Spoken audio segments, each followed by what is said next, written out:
GO number 3 విషయంలో YCP నాయకులు గిరిజనులను మభ్యపెడుతున్నారని మాజీ మంత్రి జీసీసీ చైర్మన్ కిడారి శ్రావణ్ కుమార్ అన్నారు. జిల్లా తెలుగుదేశం పార్టీ కార్యాలయంలో జరిగిన విలేకరుల సమావేశంలో మాట్లాడారు.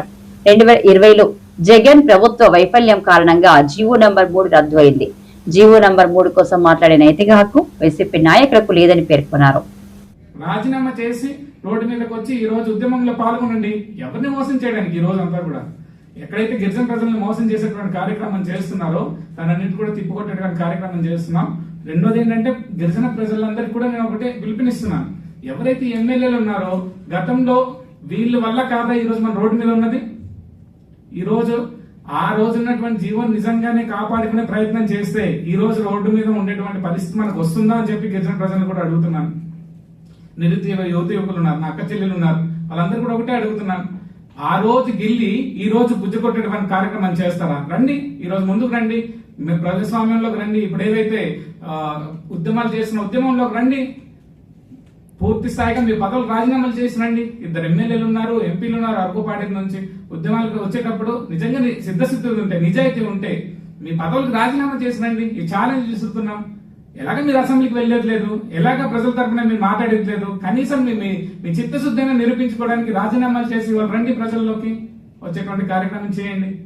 అలా చేసేటువంటి కార్యక్రమం లేదు.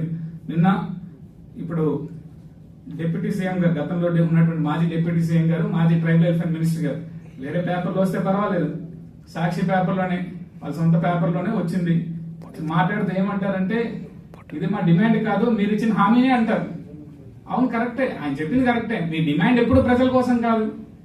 మేము ఇచ్చిన హామీ నెరవేర్చడానికి మేము దాని సిద్ధశుద్ధిగా ఉన్నాం. ఇచ్చినటువంటి అన్ని హామీలు నెరవేరుస్తున్నాం. మీరు గతంలో చేయలేనటువంటి సంక్షేమ పథకాలు, సంక్షేమ కార్యక్రమాలన్నీ గిరిజనులకు ఇస్తున్నాం. మొన్ననే మా డిప్యూటీ సీఎం గారు పవన్ కళ్యాణ్ గారు వచ్చి సుమారుగా ₹1 కోటి పైనటువంటి అభివృద్ధి కార్యక్రమాల్లో రోడ్లు వేసేటువంటి కార్యక్రమం చేశాం. అదేవిధంగా మా మంత్రి గారు, మా జిల్లా మంత్రి గారు, ట్రైబల్ వెల్ఫేర్ మినిస్టర్ గారు సంజయ్ రాణి గారు కూడా వచ్చి కొన్ని కోట్ల రూపాయలతో రోడ్లు ఇచ్చేటువంటి కార్యక్రమం చేశాం. ఈ హామీ నెరవేర్చుకునేటువంటి కార్యక్రమంలో డిఎస్సి తీస్తారని మన ఎడ్యుకేషన్ మినిస్టర్ గారు లోకేష్ బాబు గారు హామీ ఇచ్చారు. ఈ రోజు డిఎస్సికి నోటిఫికేషన్ ఇవ్వడం జరిగింది. ఆ విషయం మనందరికీ తెలుసు. నేను ఒకటే అడుగుతున్నాను గతంలో వైసీపీ నాయకులకి, ఈ రోజు మాట్లాడుతున్నారే గత 5 సంవత్సరాల్లో ఒక డిఎస్సి కూడా మీరు ఎందుకు ఇవ్వలేపారు? ఈ రోజు మాట్లాడుతున్నారు కదా, గిరిజన ప్రాంతానికి మాకు కాపాడాలి, న్యాయం కావాలని గోల పెడుతున్నారు కదా. గత 5 సంవత్సరాల్లో మీ హయాంలో మీరే సీఎంలు ఉన్నారు, మీరే డిప్యూటీ సీఎంలు ఉన్నారు, మీరే ఎమ్మెల్యేలు ఉన్నారు, సుమారు 151 సీట్లతో మీరున్నారు. ఎందుకు గిరిజన ప్రాంతాల ప్రజలకు ఒక్క స్పెషల్ డిఎస్సి ఇవ్వలేపారని ఈ రోజు అడుగుతున్నాను. ఆ రోజు లేదు, మళ్ళీ చెప్తున్నాను, ఆ రోజు గిల్లి ఈ రోజు మళ్ళీ బుజ్జగించేటువంటి కార్యక్రమం చేస్తున్నారు. ప్రజలు ఎక్కడ కూడా మోసపోవడానికి సిద్ధంగా లేరు. నిజంగా మీకు చిత్తశుద్ధి ఉంటే ఈ రోజు డిప్యూటీ సీఎం గారు మాటలుగా చెప్తున్నాం, మీరు మోసం చేస్తున్నారు అంటున్నారు, లేదా మంత్రి గారు అబద్ధాలు చెప్తున్నారు అంటున్నారు. మేము కార్యక్రమాలు చేసింది నిజం కాదా? రోడ్లు ఇచ్చింది నిజం కాదా? పేదవాళ్ళకి ఇల్లు ఇచ్చింది నిజం కాదా? తాగునీరు ఇచ్చింది నిజం కాదా? లేకపోతే ఈరోజు డిఎస్సి ఇచ్చింది నిజం కాదా? మరి మీ చేతిలో మంత్రులు ఉన్నప్పుడు, మీ చేతిలో అధికారం ఉన్నప్పుడు ఎందుకు ఒక్క డిఎస్సి కూడా తేలేపారు? ఎందుకు ఒక్క స్పెషల్ డిఎస్సి కూడా తేలేపారు? గిరిజన ప్రాంతాన్ని కానీ ప్రజలందరినీ కూడా వెనక్కి నెట్టేటువంటి కార్యక్రమం ఎందుకు జరిగింది?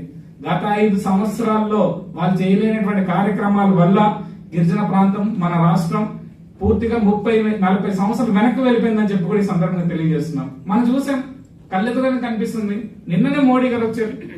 మోడీ గారు వచ్చి ఎప్పుడో 5 సంవత్సరాల క్రితం ఆగిపోయినటువంటి అమరావతిని 2.0 అమరావతి కింద మళ్ళీ తీసుకొచ్చి ఈ రోజు మళ్ళీ మనకు రీబిల్డ్ చేసేటువంటి కార్యక్రమం చేస్తున్నాం.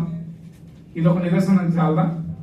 అమరావతి నుండి కూడా ఆ రోజు ఉన్నటువంటి కార్యక్రమాలు ఎక్కడైతే ఉన్నాయో అక్కడే ఆగిపోయాయి. కేవలం అక్కడ ఆపేయడం వల్ల, అక్కడ మొక్కలు మొలిసి తుప్పలు మొలవడం వల్ల దాన్ని క్లియర్ చేయడానికి కొన్ని కోట్ల రూపాయలు ఖర్చు పెట్టాల్సి వచ్చింది. నేను చెప్పేది ఏంటంటే నిజాయితీగా ఉండేటువంటి కార్యక్రమాలు చేయడానికి ముందుకు రండి. బురద చల్లేటువంటి కార్యక్రమం చేస్తే చూస్తూ ఊరుకునేది అయితే లేదని చెప్పి కూడా ఈ సందర్భంగా చెప్తున్నాం. నిజంగానే మీకు నిజాయితీ ఉంటే మరోసారి పదే చెప్తున్నాను, మీ ఎమ్మెల్యే పదవులకి, మీ ఎంపీ పదవులకి రాజీనామా చేసి రండి. అరకుపాడేరు ఎమ్మెల్యేలు కానీ ఎంపీ గారు కానీ రాజీనామా చేసి రండి. ప్రజల ఈ రోజు మిమ్మల్ని ఆశీర్వదిస్తారు.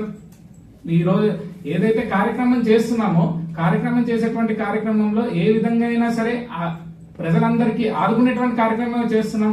ముఖ్యమంత్రి గారు ఒకటే చెప్తున్నారు, అనేక మార్లు కూడా చెప్పడం జరిగింది, లేకపోతే పేదవాళ్ళందరినీ కూడా మనం ముందుకు తీసుకురావాలనే ఒక కార్యక్రమం జరిగింది. నాకు ఒక ప్రశ్న కూడా కొత్తగా మొదలైంది. 200